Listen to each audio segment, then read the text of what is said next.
آپ کو کبھی ماضی کی کسی بات پر سخت پچھتاوا ہوا ہے؟ کاش میں نے میڈیسن کے بجائے انجینئرنگ لے لی ہوتی، کاش میں نے فلاں شخص سے شادی کی ہوتی، کاش میں نے اسے یہ نہ کہا ہوتا۔ ماضی کی کیا حقیقت ہے؟ اٹس نان ایگزسٹنٹ۔ ہمارا اس پر غمگین ہونا اسے کبھی واپس نہیں لا سکتا۔ ہماری اداسی اسے بدل کر ٹھیک نہیں کر سکتی۔ ہم کتنے بھی ڈپریسڈ ہوں، we can not undo it. تو ماضی کی ٹریجڈیز میں زندگی گزارنا انسینٹی ہے، ایک بیماری ہے جو ہمیں پریزنٹ مومنٹ میں خوش نہیں رہنے دیتی۔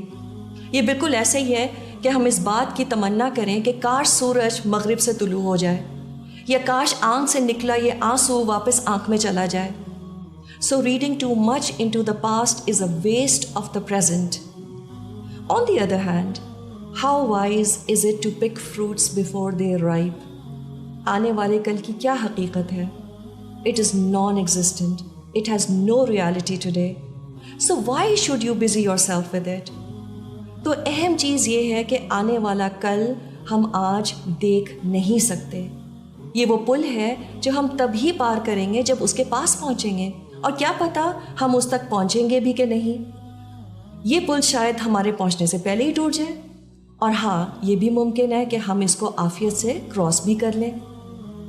اور پھر کل کی بہت زیادہ فکر کرنا ہمارے دین کے مزاج کے بھی مترادف ہے، کیونکہ اس سے انسان کا دل اس دنیا سے جڑا رہتا ہے۔ Our tragedy is that we are incapable of dealing with the present. Everything on earth marches forward. Everything on earth prepares for the new season. And so should we. جب ہم صبح اٹھیں تو بس دن ایسے گزاریں جیسے شاید مجھے شام دیکھنا نصیب نہیں ہوگی۔ Live as though today is all that you have. کل جو بھی اچھا برا ہوا گزر گیا، اور کل کیا ہوئے گا we don't know. So our lifespan is just a day.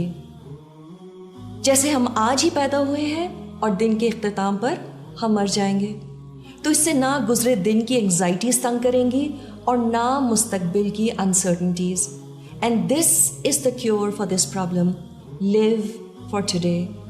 ہاں، ایک واحد چیز جس کی ہم نے فکر بھی کرنی ہے اور اس کی پلاننگ بھی کرنی ہے، وہ ہماری آخرت کی زندگی ہے۔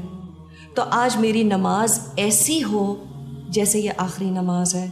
قرآن کو مطلب کے ساتھ پڑھیں تاکہ وہ دل کو لگے جا کر، اور اپنے رب کو کثرت سے یاد کریں، لوگوں کے ان کے حقوق سے بڑھ کر دیں، اور مت فکر کریں کہ اگلے 50 سالوں میں یہ رویہ سسٹین کر پاؤں گی کہ نہیں۔ تو فکر اس بات کی کہ آج کے دن میری زبان سے کسی کو تکلیف نہ ہو، میں کسی کی غیبت نہ کروں، جو اللہ نے دیا ہے اس پر دل مطمئن، چاہے وہ مال ہو، شکل صورت ہو یا پھر صحت، اور پھر اس دن کو آرگنائز طریقے سے گزارے، ہر منٹ کی اہمیت ہو، اور پھر اللہ سے کثرت سے استغفار اور اس دنیا سے جانے کی تیاری پر سارا فوکس۔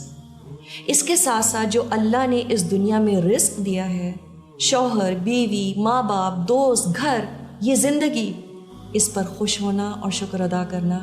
فَخُذْ مَا آتَيْتُكَ وَكُن مِّنَ الشَّاكِرِينَ۔ تو جو میں نے تم کو عطا کیا ہے اسے پکڑے رکھو اور میرا شکر ادا کرو۔ So today is our most precious possession. In fact, it is the only sure possession. So whatever you want to do it now. Today is a gift for all of us.